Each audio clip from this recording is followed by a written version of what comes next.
we were in the section called the Pilgrim Psalter. Do you remember that? Say some things about the Pilgrim Psalter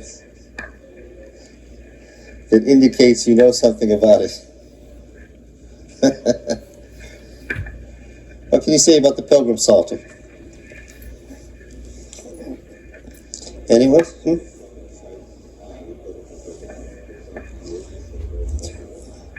Because they were going up to Jerusalem for the festivals. The spring or fall festival.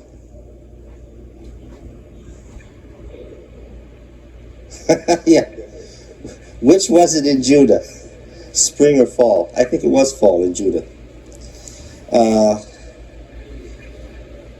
The northern kingdom had its big pilgrim festival in the spring, but that was more Canaanite because of Easter. And you following me? And the southern kingdom had its great annual festival in the fall. Yeah, there was some point when the sanctuaries were local, when they had to appear 3 times a year. Remember that in Numbers? But once you got from local sanctuaries to national temples, it wasn't possible to go 3 times a year. Why was it not possible? Yeah, and the populace had to be there to defend and they were tied to the land, right? They had constantly to attend the land. The national festivals in the spring and fall were after the harvest. There was a moment after the harvest when you were free. Before what? Yeah, there were two harvests a year, right? So there was a moment after the harvest when they were free. Good morning. Was the great pilgrim festival in Judah in the spring or the fall? All right, it was in the fall. Yes. The two kingdoms tended to do things opposite each other, right? If one went one way, the other went the other way. The northern kingdom was much more influenced by the Canaanite temples and their ritual. And the big festival in Canaan was the spring festival. All right? So these psalms here were probably included in the Psalter from the feast as it finally occurred in Judah. Remember that Judah lasted longer than Israel, and they got the last word. Right? Psalm 84. This is a familiar psalm. How lovely is thy dwelling place, O Yahweh of hosts. We can say something about the name Yahweh Sabaoth, can't we? What? Okay. That's a little loose translation.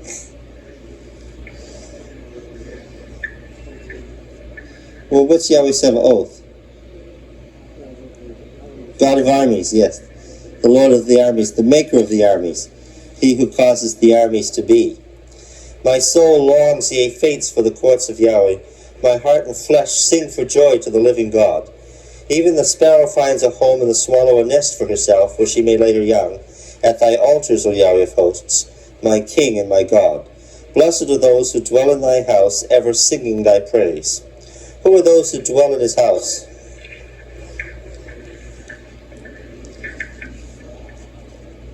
To what is that a reference? The priests.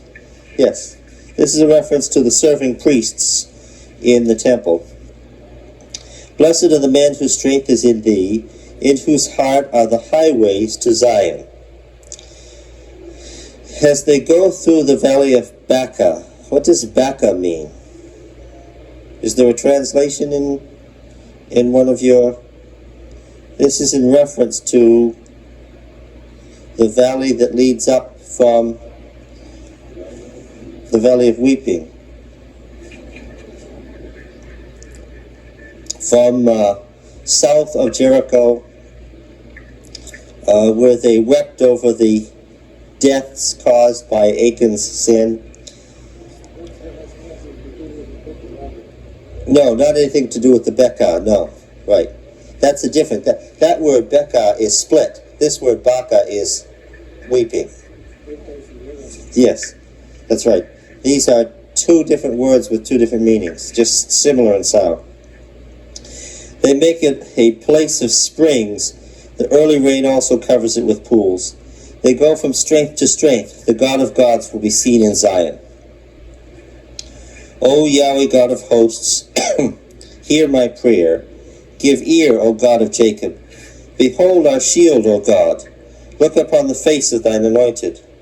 For a day in thy courts is better than 1,000 elsewhere. I would rather be a doorkeeper in the house of my God than dwell in the tents of wickedness. For Yahweh God is a sun and shield. He bestows favor and honor. No good thing does Yahweh withhold from those who walk uprightly.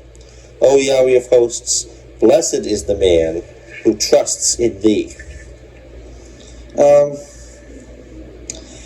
You've heard it said that they sang as they walked along, right? They were singing in groups. But they also, the pilgrimage was by stages. There were staging points. You just didn't go up to Jerusalem by any old path or road or through the thickets. When you came to Jerusalem, you came to it by set ways. They were pilgrim roads that you followed. And as they moved along, they came to certain points where they stopped and reenacted the ritual. Okay. Now, as the people from the north came to Jerusalem, the way to do it was to go down into the valley and follow the Jordan Valley floor. Why? For the obvious reason that what? The shortest distance is not between 2 points here. If you're in Shechem and you were going to Jerusalem, you didn't go straight south. Why? Well, there were 2 different reasons. What? Yeah, mountains. It's a very difficult way to get to Jerusalem. All right? So, you go down into the Jordan Valley, follow the valley floor under sea level, and you get down to the area of Gilgal, south of Jericho, and that's where the pilgrims massed. And what were they doing there?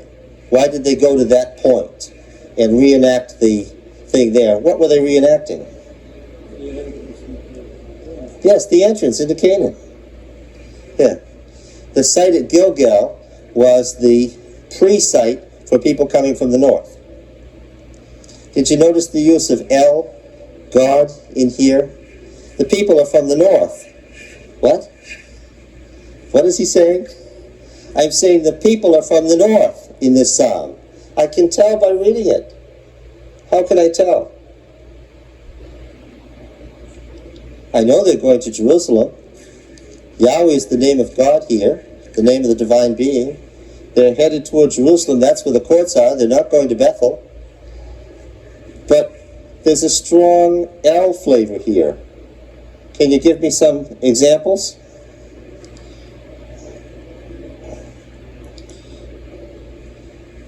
Point to verses that illustrate what I'm talking about. Maybe you don't know what I'm talking about. There were 2 kingdoms, all right? They had 2 competing temples. The people of God were divided. They had 2 competing temples. One was in Jerusalem. I know you know that.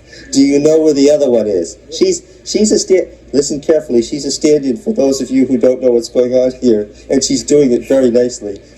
Do you know where the other one was? Bethel. Bethel, where Jacob had the dream. That was the national temple of the northern kingdom. There are lots of references to this in the Old Testament. Okay? Now, the northern kingdom had its big annual festival in the spring at Bethel. The southern kingdom had its big annual festival in the fall in Jerusalem. They were competing. But then the northern kingdom fell, and King Hezekiah got the people from the north back under his thumb. And when they traveled to Jerusalem, they still had some of their background and their religious motifs. And what did they call the divine being in the south? Do you know? What was the name of God in Judah?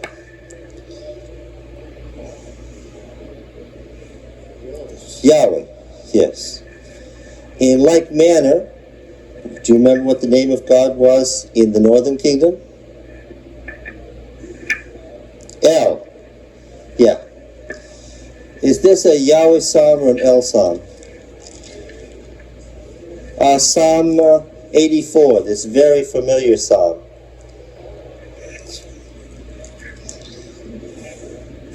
You say it's a mixture? But what is its primary? Well, where are they going? To Jerusalem, so it's a Yahweh psalm. But the people are coming from the north. They're going to the valley of Becca, which is the way you get to Jerusalem if you're coming from the north. So they're coming from the northern kingdom. We expect a lot of El stuff in the psalm. Is it there? Well, how about this? Well, even verse 2, to the living El. The living El is a good epithet for the Canaanite El. That's a very ancient term. How about verse 3, my king and my El? Verse, what'd you say, 8? Oh yes, this is very, very pronounced. You seldom see this in verse 8. This is very, very noticeable. O Yahweh El of hosts. Actually, that's a confusion of the wording, isn't it, Roy? It's not Yahweh El Sevaoth originally. What is it? Do you remember the original Canaanite phrase? El Du Yahweh Sevaoth. What does it mean? El, who causes the heavenly hosts to be. Yes, there you go. Right? Yeah. And here we have in verse 7 we already have the El of the gods, the God of the gods. Another good, very ancient. That phrase is already in Ugaritic in the 24th century. Of course, when they wrote it down, Ray, it was already old. So by the time this psalm was written, that was a very ancient phrase, which came originally from a pagan background. Yeah. Okay. O Yahweh, El of hosts, hear my prayer. Give ear, and this is very pronounced. What's the next line? It's very noticeable. El of Jacob. And what was the house of the El of Jacob? Where was it? One need only read, one reads Genesis, and what does one discover? The covenant with Jacob was made between the El of Jacob and Jacob at what place? At Bethel. The people are going to Jerusalem, and they've got the name of the God of Bethel here. Yeah. Remember they built a temple there in Genesis called El Bethel? The El of Bethel? Yeah. So it's the El of Jacob. They're speaking in the language of the pilgrims from the northern kingdom. It's a very familiar psalm, but it's got in it a background that you may not have guessed it. Okay.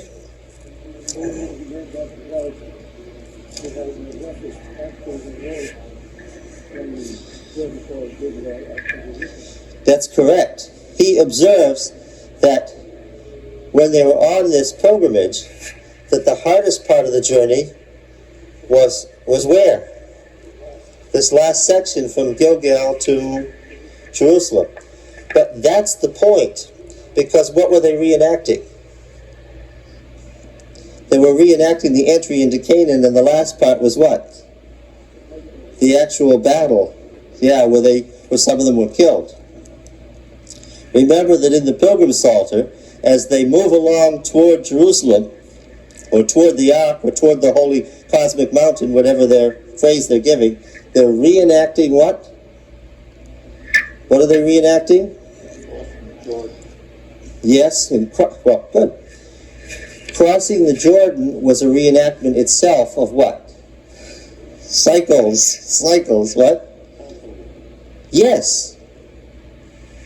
Crossing the Jordan was a reenactment of the drying up the waters as they left Egypt, of the Red Sea, yes. Right? Okay. So they crossed the Jordan. There's a psalm we read that says, thy way was in the sanctuary, thy acts from Shittim to Gilgal. Well, that's where they were encamped at Shittim. They crossed the Jordan to Gilgal, and they made the first resting place of the ark in the covenant land. That was the reenactment of the Exodus. But the Exodus was a reenactment, cycles, of what? Let's see what you know now. The Exodus was a reenactment of what?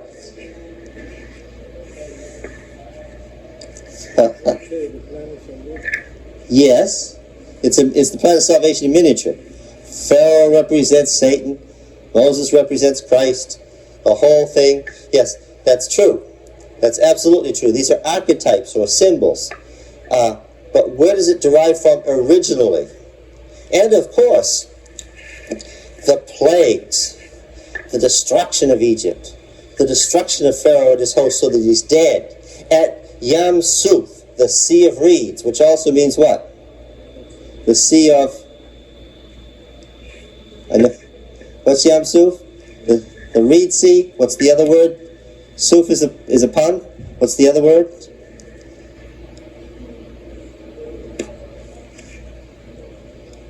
The Red Sea. Literally Reed Sea. It's a pun. What does Suf mean? It means extinction, annihilation, non-existence. So, the destruction of Pharaoh and his host at Yam Suf is what? Yes. The post-millennial destruction in the sea of extinction, which is the sea of fire. Right? Yes. But of course, you understand that whenever you get eschatological images, because I haven't finished answering my question yet, whenever you get images about the end, what are you talking about? Cycles. Think about it. Am I going the right way? Okay. Cycles. The Babylonians decided which way it had to go. They decided what was clockwise and what was counterclockwise. So listen, the old Babylonians, not the Neo-Babylonians. I'm talking about the 20th century BC. When a tradition is 40 centuries old, you don't flout it. Yes, this business of what is clockwise was decided in the 20th century BC, not in the 18th century AD. Now look, folks, everything is cycles. If you're talking about the end, what are you talking about? The beginning. In the Bible, creation motifs, symbols and phrases and imagery connected with creation is the same as that which is connected with the end. Because what? In a cycle, the end is the beginning. So now I'm going to ask you again. This song, they are reenacting the entrance into Canaan, which is the annihilation of the wicked and the founding of the kingdom of God. It's the end and it's the beginning. Yes. And it was a reenactment of the crossing of the Jordan originally. The crossing of the Jordan was a reenactment of the escape from Egypt, which was the end of evil and the beginning of the kingdom of God. What was that a reenactment of?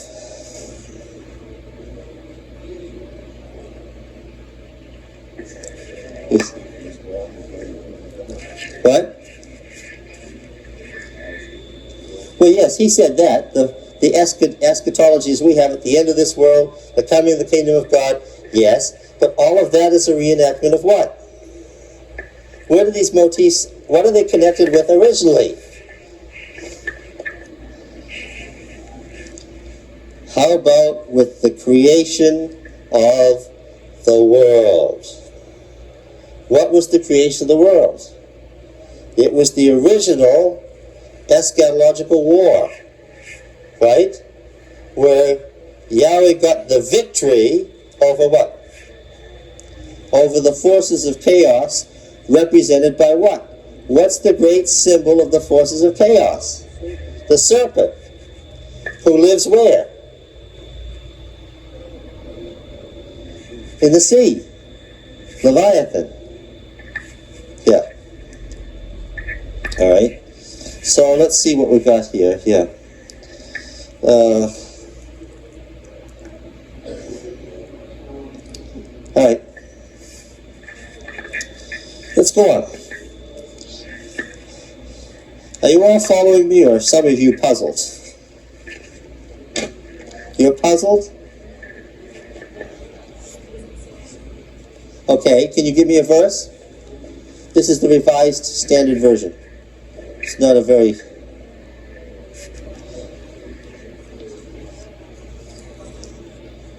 Well, let's see what you... I think that the Revised Standard Version is a revision of the King James.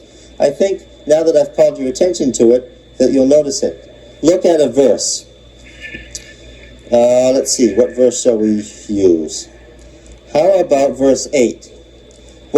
What does it say in the King James? Yeah? What? Oh. It says God of Jacob, and I said what? El of Jacob. Where did I get such a strange idea?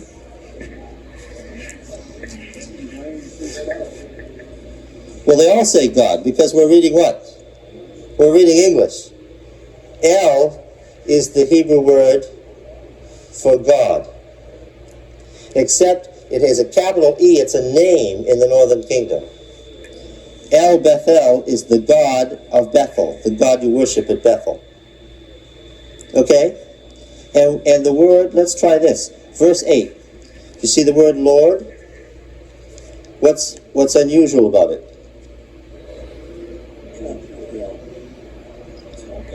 Yeah, look at it closely. It's all capitalized. Why?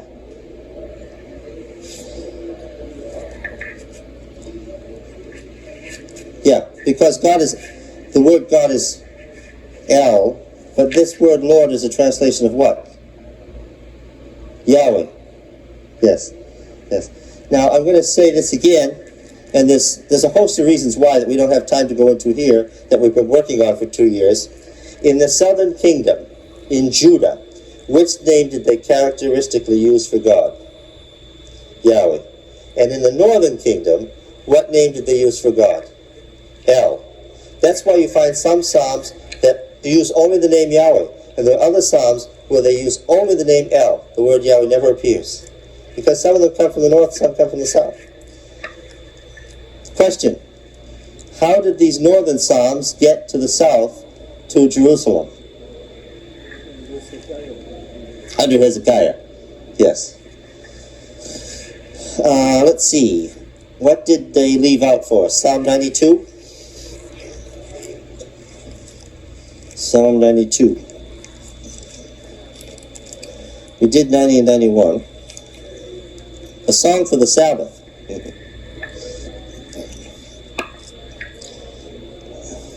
Well, we know at least when they made the Psalter, as it now exists, that this was one that was sung on the Sabbath. It is good to give thanks to Yahweh, to sing praises to thy name, O Most High. What do we have there? There's another name. Most High. That's Elyon. That's another takeoff on the El name.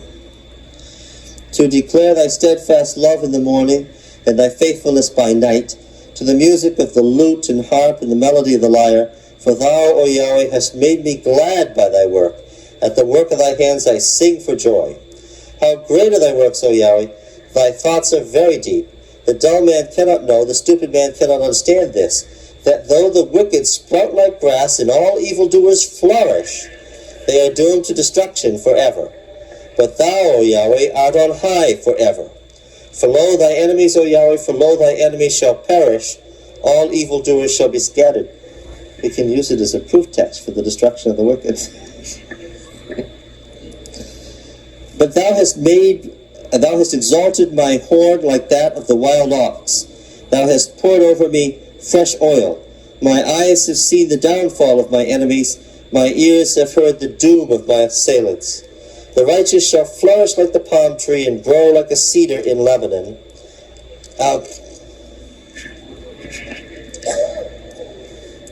Commenting on the cedars that appear so much. The cedar was the sacred tree for what reason? The cedar was the sacred tree for what reason? It was always green, yes. So it had the power to resist death. And another reason.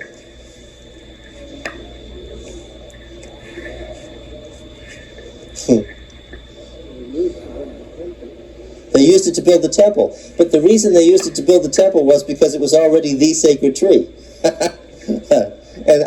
And we're saying, why was that so? Well, if you stop and think about it, what did the cedar wood have in it already? The incense. Yes. It was the tree which God, if you were in Israel, or the gods, if you were in the pagan world, had already endowed with the incense. So it was that was the reason it was the sacred tree. Now, not surprisingly, the temple that Solomon built, remember that temple? It was 500 cubits, right?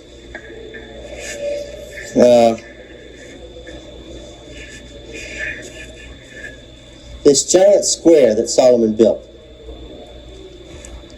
What was it intended to recreate?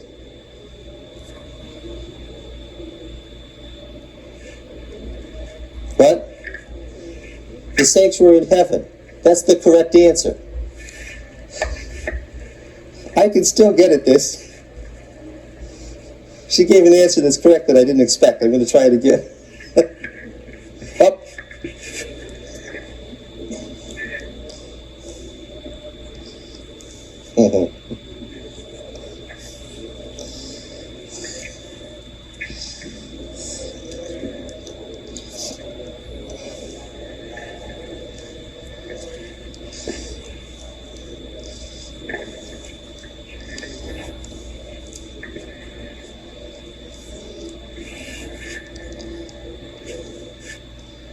All right, here we go. The cherubim in the temple are the cherubim that surround the throne of God, right? And what flows from the throne of God? We'll use the ancient images. What flows from the throne of God? The river of life. Okay. And what grows beside... Yes. We could ask these same questions of the ancient Canaanites because they had the same images. They would have known what we were talking about. Where was the sanctuary first when it was on earth? The Garden of Eden. There. Now you've undone what your wife did. The sanctuary on earth was first the Garden of Eden. Yes. Yes. He defines the sanctuary. Mikdash, the word means wherever God dwells, which is by definition holy, from the root Kadesh, holy. Now, when Solomon built this perfect square and put the temple in the center of it, what was he rebuilding on Zion, according to their understanding? What was he remaking? Which was what? The sanctuary. She already said that. Which was what? A copy of what was in heaven. Which was what? Say what you said before. Yes. Which was what? Yes. Which was what? First. The Garden of Eden. Thank you. When they put the palm tree and the cedar and the palm and the cedar in the temple and the cherubim and built the great sea out front, what were they remaking in image? They were remaking the Garden of Eden. Look, this psalm is one of many psalms that alludes to the temple. The temple was set in the middle of a grove of sacred trees. Do you understand? The temple courts weren't all marble as they were in Jesus' day. Solomon, it tells us specifically that Solomon built the retaining wall, that giant, carved off the top of the mountain, put that giant retaining wall and made it flat, so that the temple sat in the middle of a grove. One of the later kings paved over some of this. It sat in the middle of a great garden. The worshippers were surrounded by trees. When you went into the temple, where were you? You were back in Eden. That's the idea. That's why the appearance of these two trees in connection with the temple is so frequent. These are the trees of Eden. The coconut palm gives you the oil, right? And they flourish forever, and so forth. All right, let's read here. The righteous flourish like a palm tree and grow like a cedar in Lebanon, a cedar of Lebanon. They are planted in the house of Yahweh. They flourish in the courts of our God. They still bring forth fruit in old age. They are ever full of sap and green, to show that Yahweh is upright. He is my rock, and there is no unrighteousness in him. So, the worshippers are being compared to what? To the trees of the temple. Okay? All right. That's a nice one. Do you like that one? That's a very nice one. Yes. Well, how many? They say 200 or 300?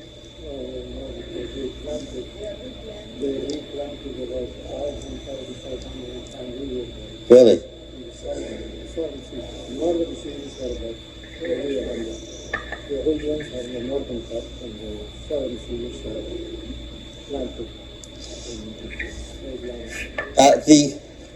The ancient cedars are in a national park in Lebanon. There's only about 100 of them left, but they've replanted since then. All right. Psalm 98. What's in Psalm 98?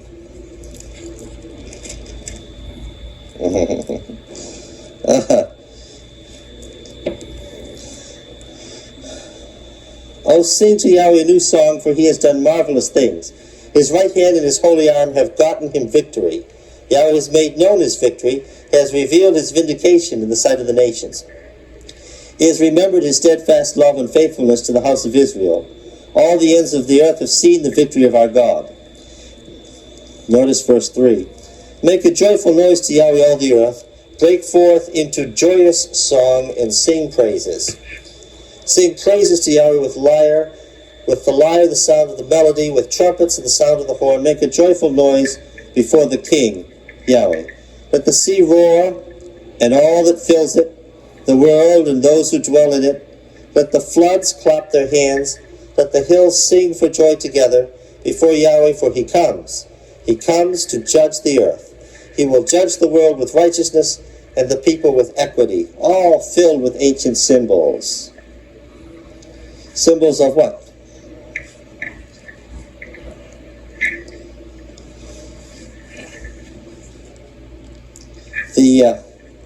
The people of God are praising him, and they're singing wildly. What's going on in nature? Yes. Because he's doing what? Huh? The sea is roaring and all that fills it, the world and those who dwell it. The floods clap their hands together, the floods, the oceans. The hills sing for joy, for he comes to judge the earth. A symbol of the what? The end, which is what? Yes, when, not just the second coming, any end. They had all sorts of cycles. It's a reenactment of the same cycle over and over again. The end, which is judgment, is the beginning, which is atonement and recreation. Right? Would you say this is a psalm about the end or the beginning? Both. Yes, of course. All right. Yes, the answer is yes. 101. Yeah. Psalm 101. Oh, this is the oath of the king. This is an interesting psalm. It's in the quarterly. I will sing of loyalty and of justice. To thee, O Yahweh, I will sing. I will give heed to the way that is blameless. Oh, when wilt thou come to me? I will walk with integrity of heart within my house. I will not set before my eyes anything that is base. I hate the work of those who fall away. It shall not cleave to me. Perverseness of heart shall be far from me. I will know nothing of evil. Him who slanders his neighbor secretly I will destroy. The man of haughty looks and arrogant heart I will not endure. I will look with favor on the faithful in the land, that they may dwell with me. He who walks in the way that is blameless shall minister to me. No man who practices deceit shall dwell in my house. No man who utters lies shall continue in my presence. Morning by morning I will destroy all the wicked of the land, cutting off all the evildoers from the city of Yahweh. Who's the speaker? Well, the king is the speaker. Yeah. Yes. In a sense, it is correct to say David anytime you speak of the king in Jerusalem, because, yes, and David was a royal name, a throne name. According to the genealogies, the last son of Jesse was a fellow named Elnathan. El has given, or El has gifted. This Elnathan, this fellow whose name was Elnathan, is somebody that we know as David. But that wasn't his name when he was a little boy. It wasn't his name when he kept the sheep. Right? That's what we call prolepsis.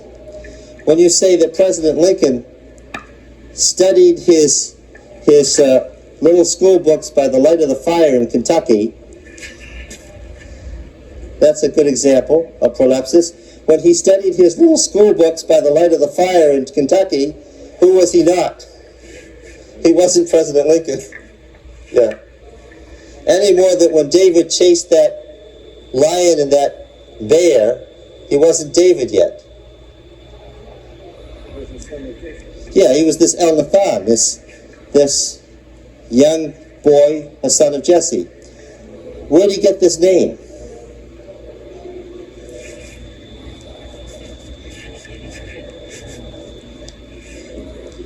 Well, yes, when he was anointed, it's a royal name. It's the name of his kingship. This is why when Isaiah met Ahaz, what did he call him? He said, "Listen, house of David." The kings are frequently referred to as David. Sometimes it's assumed that the copyist made an error when a later king is called David. But it wasn't a copying error, because it's a title. What does the name mean anyway? Oh. What? What does the name David mean? The beloved. The beloved.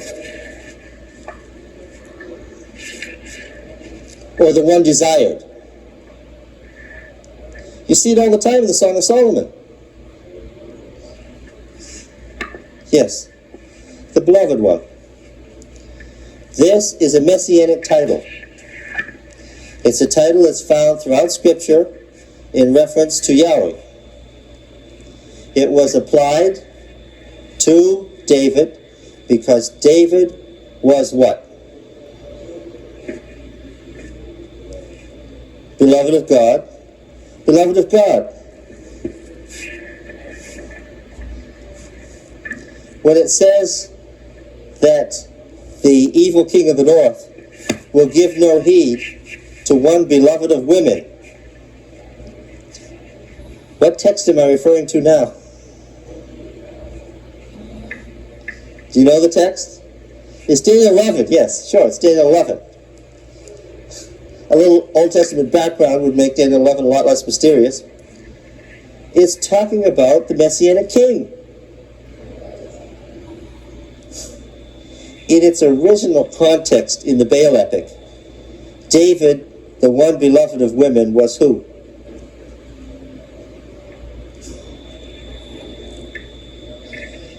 Well, take a guess. In its original context in the Baal epic, David, the one beloved of women, was who?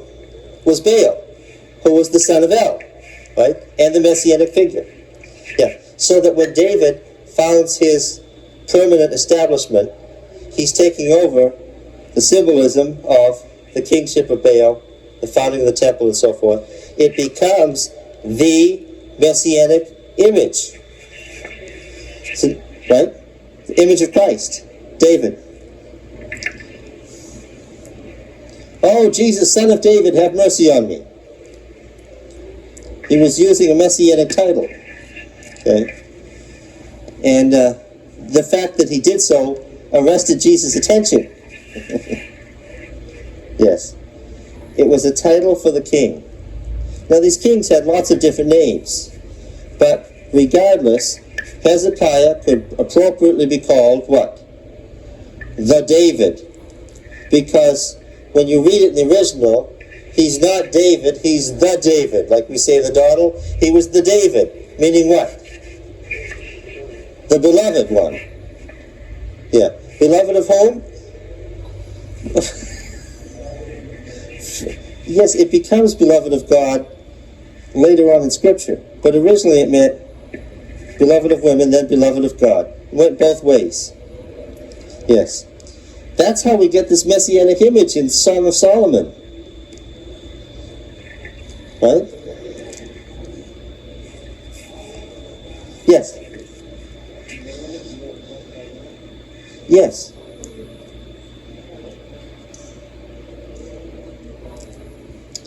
There was did you ever wonder how David was able to, with such apparent ease, take over this great empire when only a few years earlier Saul couldn't seem to succeed in any way at all? And Saul was anointed by God too. David had some natural characteristics that Saul didn't have. You can see it in David's treatment of the ark as opposed to Saul. What did Saul do? He got angry, he murdered the priests and drove the ark from him. Made an enemy. What did David do? Rebuilt the tabernacle that Moses had built, provided a place in his city that he owned, brought the priest to him and said, I'll pay you. I want to be near the ark. And thereby, what did he do?